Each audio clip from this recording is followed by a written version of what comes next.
Are you absolutely sure there's nothing I can do to help you? I am positive. Look, Chase, I know how hard it has been for you this week trying to put a show together, and you're doing a wonderful job. But if you need it, there are a lot of people who would like to help you. All you've got to do is ask. Thanks, I'm well aware of that. But I've got everything under control. At times like this, it's the little things, the little details that can kind of slip through the cracks. We wouldn't want that to happen, would we? Well, of course not, but they're not going to. You may find that your own concentration just isn't what you personally would like it to be. That is right why now. I've been checking and rechecking everything to make sure everything runs as smoothly as possible, okay? Listen, John Wayne, what I'm trying to say to you is you don't have to keep all of this to yourself. Now, if you need somebody to talk to, even if you need a body to yell at or a little bit of help, please do not be ashamed to ask for it. Do you understand me? I guess I hear that loud and clear. Thank you. Right.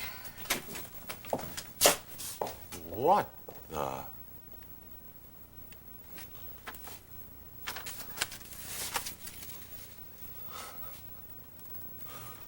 You can't be wrong. There.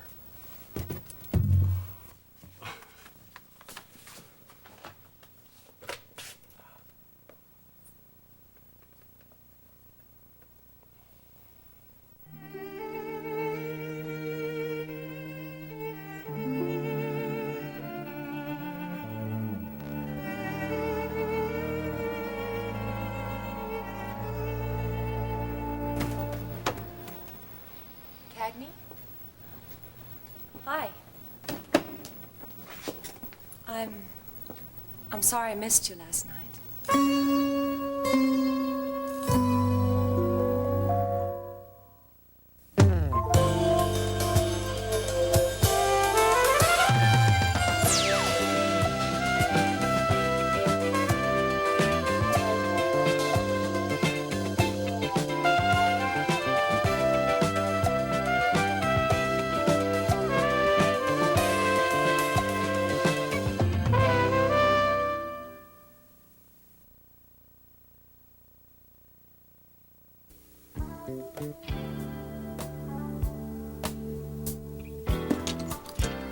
Watch those rackets, Ray, huh? Okay. Thank you.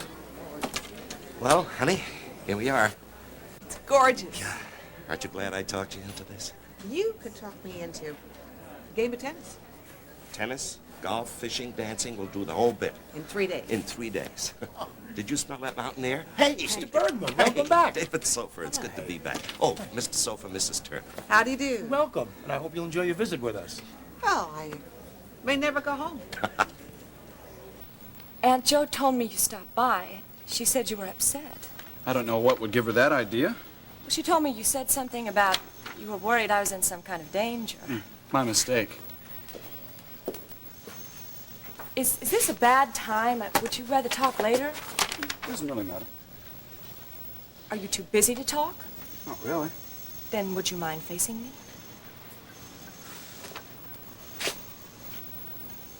It's not important. Well, I'm sorry I missed you anyhow. I had a business assignment. Forget it. Well, I'd like to explain. You don't have to. I want to. I said forget it. You don't owe me any explanations. Well, I have a lot of things to do. I better get going. Susie, wait. I only came by because Aunt Jo said you were upset, and I'd like to explain. I know, I was. Why? What were you worried about? I had this feeling that... Forget it. It's not important. See you later. How's Jonah?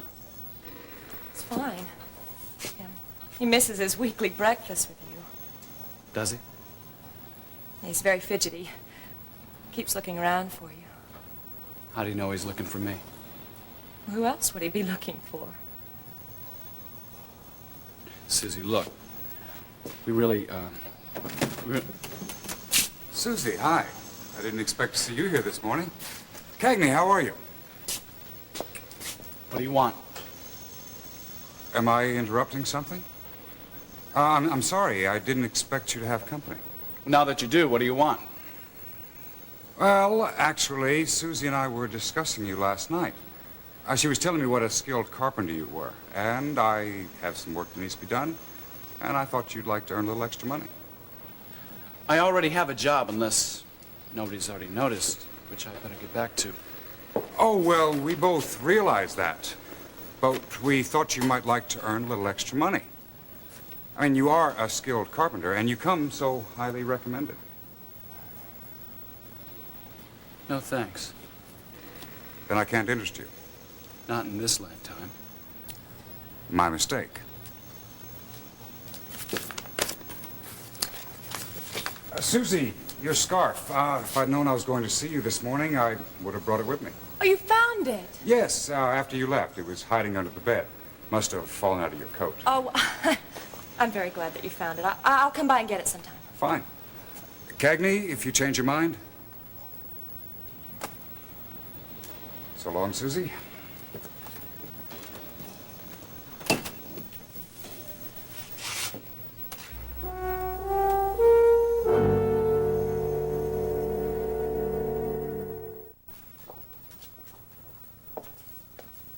What on earth?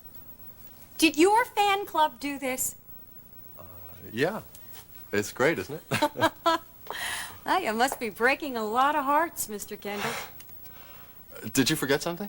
Yeah, well, I just came back for one thing. I know you said you had everything under control, but there's one little thing I did want to check out with you. Name it. The change in rehearsal time this afternoon. Have you alerted everybody? Absolutely. Are you absolutely sure? The PA, Cindy, you cannot have a rehearsal without a stage manager. I'm well aware of that. And the lighting crew. Lighting has to be finished before you can even start. Trust me. I've taken care of everything. Trust you, huh? Yeah. Well, it's a pretty big job for one of your tender years. However, okay, see you at rehearsal. All right. Later.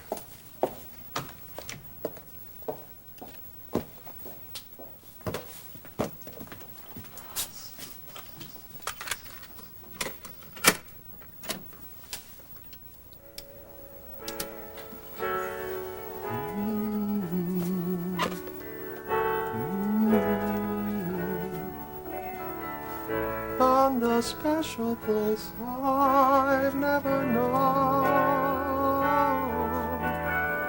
hold each other tight, love away the night.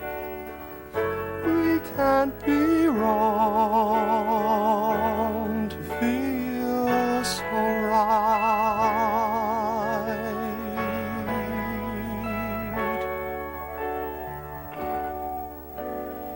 Often in my crazy past I played at making love. The dreams I had were movie fantasies. But you and I don't play that game. The truth is all we need. Maybe in our love we will be free. Something in your eyes sweeps away the lies.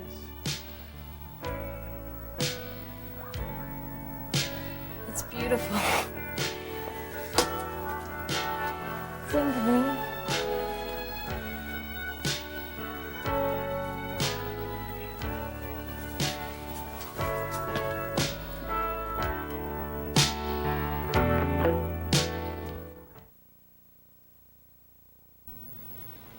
If that look means what I think it means.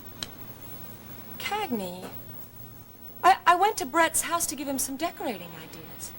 Decorating ideas. Go on. That's all there is to it. He's rented this old Victorian house and he needed an interior decorator. So we asked you. Yes. I got two problems with that. First, you're not an interior decorator. And the second? Does he know that? He does. It's interesting. The phone book is full of people who are, and he can afford to hire them, so why did he ask you?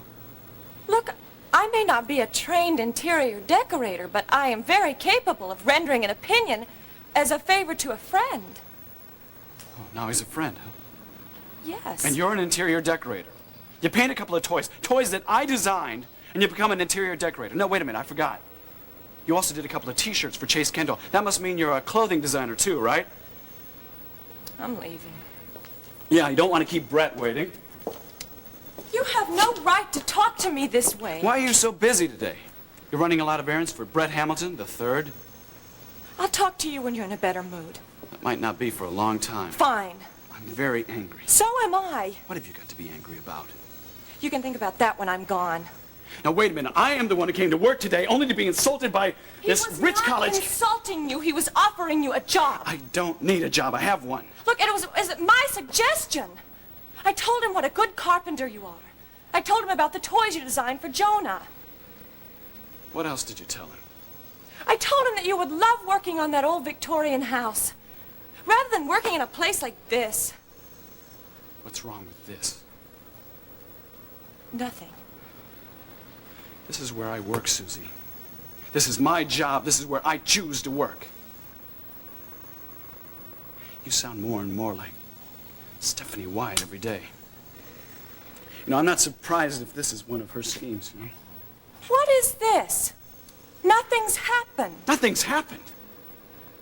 You call Mr. Princeton, who comes trotting in here and says to my face that your clothes were under his bed, nothing? So that's it after all. That's what all this is really about. Yes, that's what this is all about. It was my scarf. Look, in all of Mr. Brett Hamilton III's house, why did you just happen to leave it in the bedroom? You know, Cagney, you're the one that's always telling me we should trust each other. You're the one who's always telling me that two people can't exist together unless they trust each other. Well, you're right. We can't. Susie... Look, if two people are in love, they should believe in one another. If they don't, love is a wrong word for it. Susie, why don't you listen to what I have to say? No, Cagney, because you can't believe me when I'm telling you the truth. So we have nothing else to say to each other.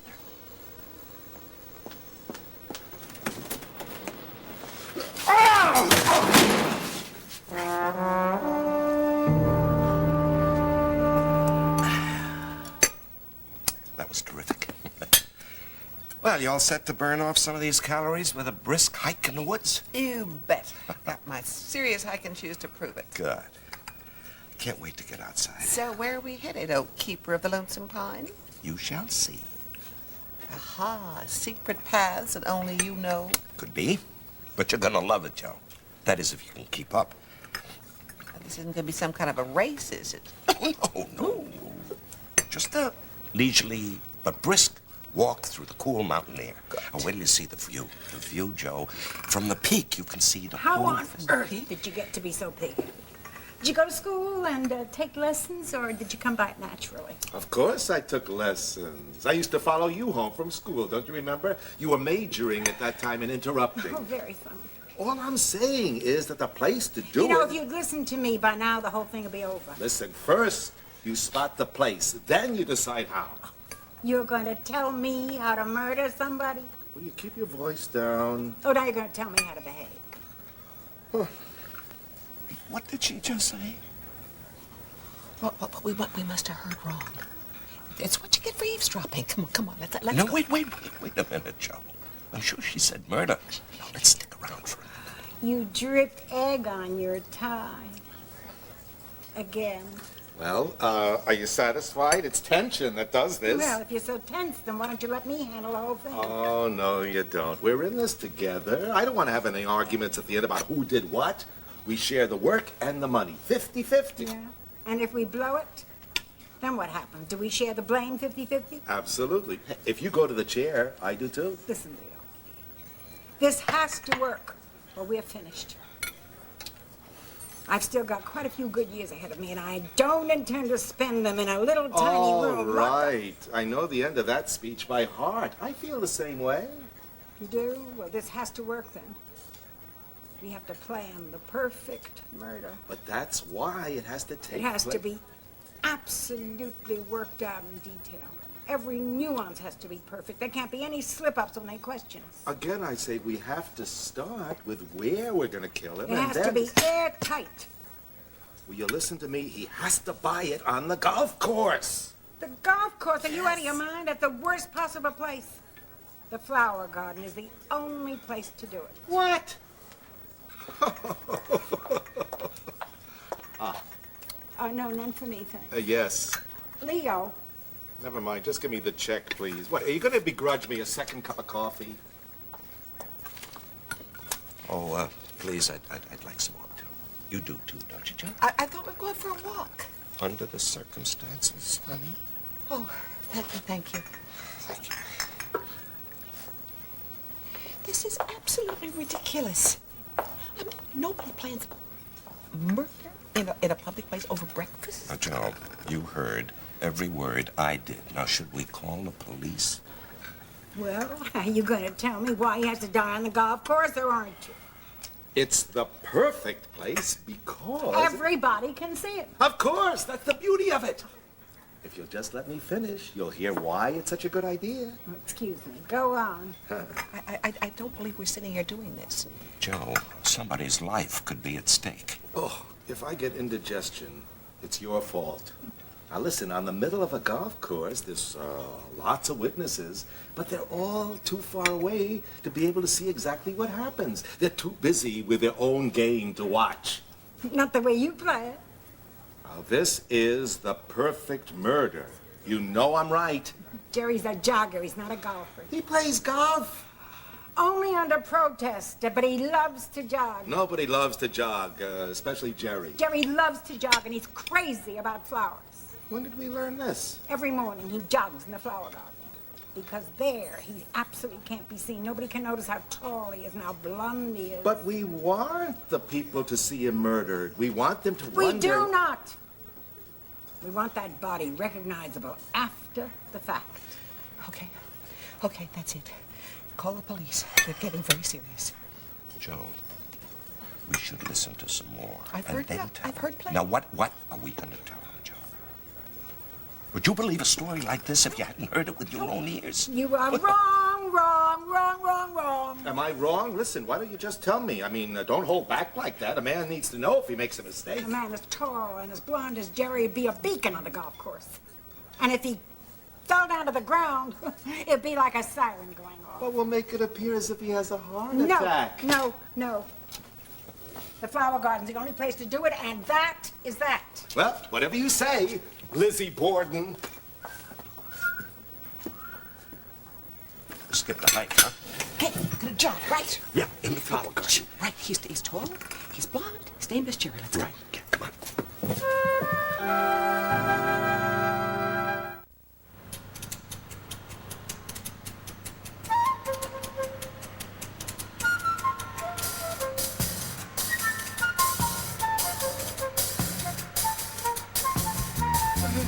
Did you see anybody?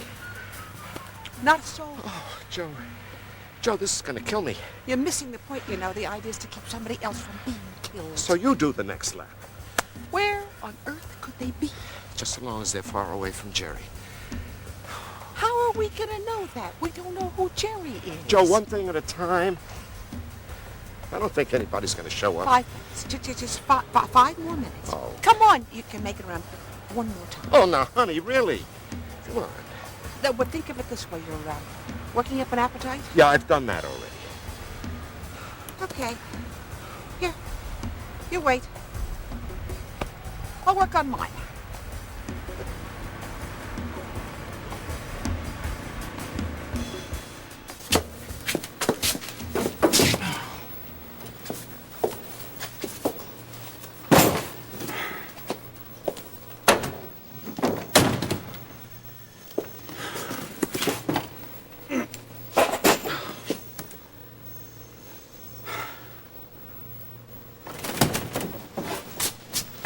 Sign on the dotted line. Sure. Bad night? Horrible morning. Come on, the driver's got another load to deliver. There you go, there you go. Okay. What did you do to yourself? Well, I was lifting up these boxes and I hurt my wrist. Let me see it. It's nothing, Hank, really. It's just That's nothing to fool around with. Get to a doctor. Look, I'll be fine, really. I'll be fine. For what? You can hardly sign your own name. Go on, get out of here.